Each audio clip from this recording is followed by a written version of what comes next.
I lived for 7 years in a poorly designed garage, and now this. And the best part, I transformed these spaces on a budget. These 10 simple decorating tricks changed everything for me. And today I'm gonna show you exactly how I did it. When we moved to this acreage, all it had on it was this 4-bay garage that was kind of transformed into a living space, but not really. So this was before my husband Sean and I had kids. So we spent the next several weeks transforming it ourselves, and I learned so much. This is what it looked like after we made it over, and it still didn't really feel like me. But that was until I discovered these decorating tricks. I used them on our garage house when my parents came to live there, and then I used them on our own house when we finally got to build it ourselves.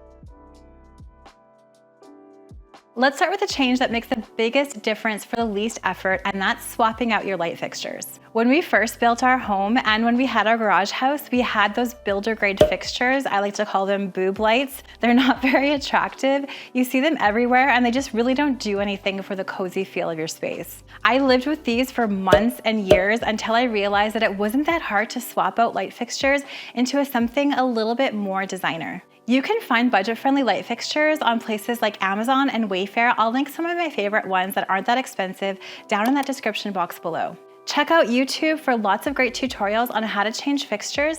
My husband's an electrician, so I have a bit of an edge here since he taught me how to do this, but just swapping out fixtures or even the shades on pendant lights makes such a huge difference. Recently, I simply swapped out the shades of my pendant lights in my bedroom for these basket weave ones from IKEA. IKEA is another great place to find budget-friendly light fixtures, by the way, and I love the texture and the coziness they added to my space. Now, if you don't want to or can't change your light fixtures, another way to incorporate new lighting into your space is by incorporating lamps. Floor lamps, table lamps. You can find lots of these at the thrift store, and then you can even make them look more high-end by spray painting them. I love using a textured spray paint to make mine look like stone. Another one of my secret weapons when it comes to lighting is smart bulbs. I found these ones on Amazon that I put in my bedroom, and you can operate them from an app on your phone. You can change the warmth of the lighting to make them warmer for a cozier vibe. You can make them brighter, dimmer. You can put them on a timer. I absolutely love these, and they make my bedroom feel so high-end. Now, after building this home, our budget was really tight. We had hardly any money left over to decorate, so we weren't in the place to buy all new furniture. But the one thing that changed the look of our space was textiles. And if you know me, you know I love textiles of all sorts, and simply swapping them out seasonally or when you just feel like you need a refresh is a great way to decorate your home on a budget. Throw pillows can completely transform a couch, and that's what I did when I had some old brown sofas that I didn't like.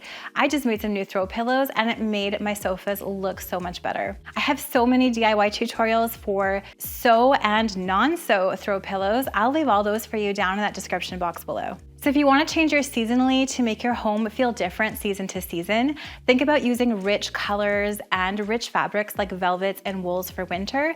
And then in the summer, swap your pillows out for lighter fabrics like linens and some summery patterns like checks and florals. You can also do things like DIY your own slip covers for old furniture. I used an old sheet I had on hand and simply sewed it into a box shape to put over this old ottoman that my mom gave me to make our living room feel like a summer retreat. When I made over my home office, I wanted to do some open shelving. So I took some IKEA floating shelves, I primed them with a bonding primer, and then I painted them the same deep green wall color that I have in the rest of the space. And I feel like that gives them such an elevated look. But what really makes my office look curated is shelf styling. And that's something that you can work on and use in your home to make it look high-end. My trick is to create little moments on the shelf, so little groupings of different objects. You want a lot of textures, you want to tell a bit of a story with your colors and your patterns. So in this space, I chose lots of vintage-inspired artwork, some rattan, the greens, and browns to really match the vibe of my cozy home office. And also grouping things in groups of 3 or 5 is a no-fail trick that always seems to look good. And the secret is actually what's not there. And this is really hard for me because I'm a maximalist and I love decor, but try to remember to keep some blank space or some white space on your shelves to really let the pieces on the shelves shine. This emerald green front door is one of the favorite things of my home. I love how dramatic this looks, and lots of people have commented on the color of the door. This color is called Black Evergreen by Behr. I also used it in our camper bedroom makeover, and it's so rich and dramatic. Painting the door only took an afternoon and about $30 in paint and made such a dramatic difference.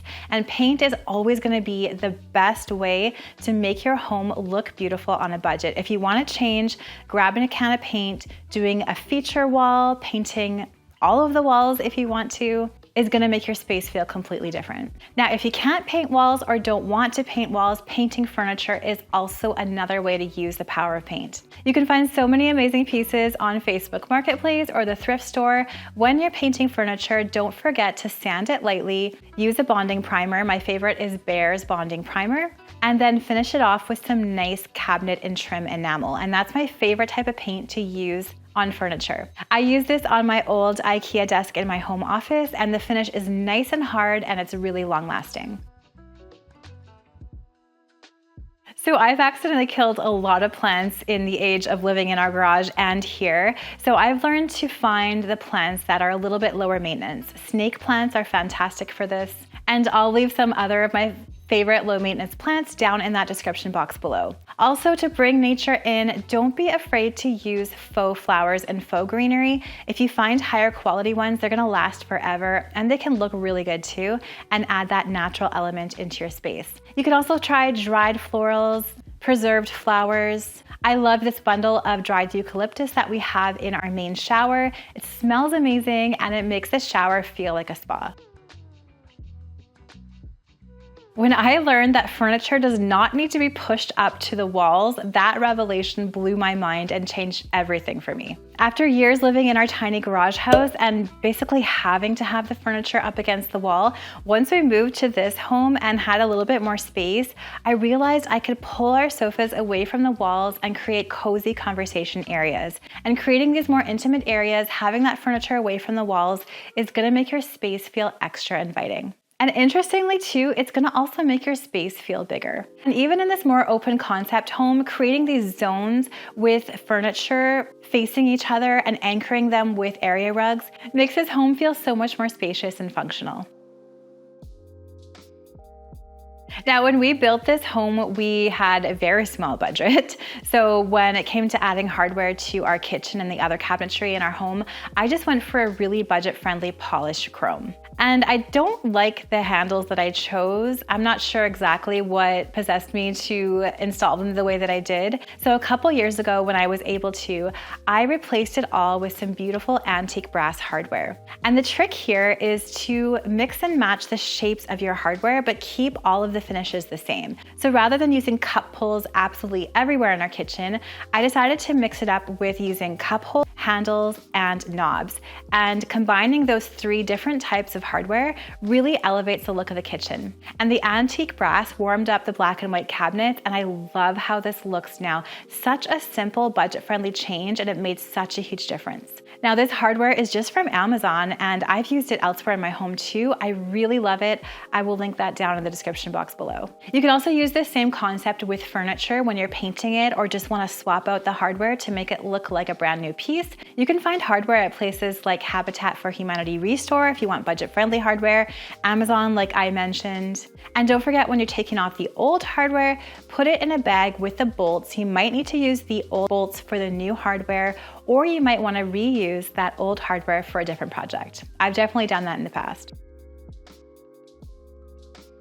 When we finally moved from our garage house to this house that we built ourselves, I was so excited to actually have some walls to put art on. And I love the idea of having seasonal art. And when I found free printables online, free artwork that you can download digitally, print off at home, or send to a print shop like Staples here in Canada, that was a huge game changer for me. You can find free downloads or really inexpensive downloads on places like Etsy. I will link my favorite Etsy stores for beautiful vintage-inspired art downloads down in that description box below. You can pair those with some dollar store frames, some Walmart frames, and completely transform the look of your open shelves or your walls with these free or inexpensive downloads. And what makes this special is the freedom to switch things up seasonally. For example, in my coffee bar, at Christmas time, I used some Christmas-inspired and winter art in some frames. For Valentine's Day, I swapped it out to some more romantic art. And then for spring, I'm gonna put up some florals and some nice summery landscapes.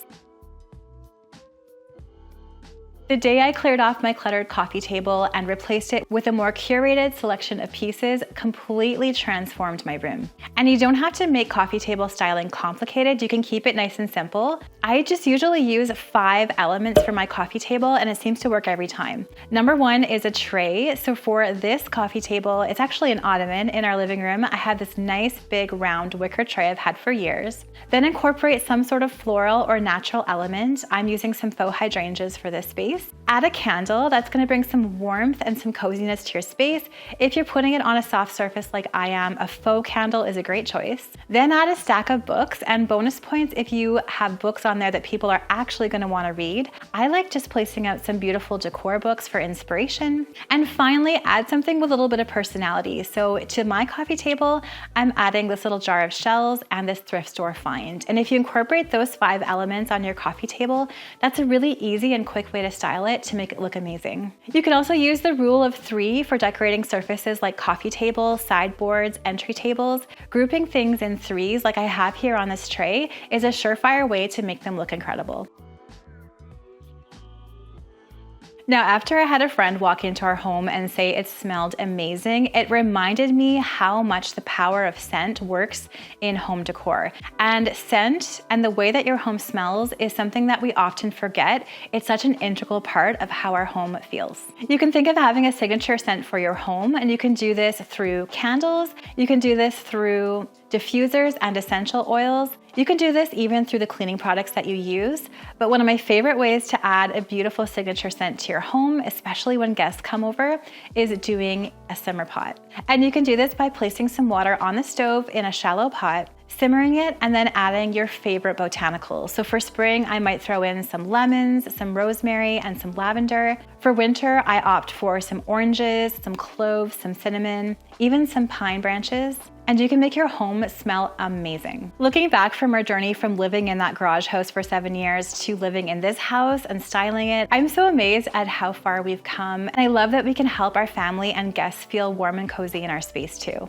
These small changes prove that you don't need a design degree, you don't need a huge space, you don't need a ton of money to make your home feel cozy and welcoming. And if you love these decorating tricks, you're gonna love this video that I'm gonna leave for you to watch next right here. I'm sharing 10 common mistakes that I see people make with curtains and how to fix them. So if you wanna make your space feel larger, more curated, higher end on a budget, you're gonna wanna watch this next.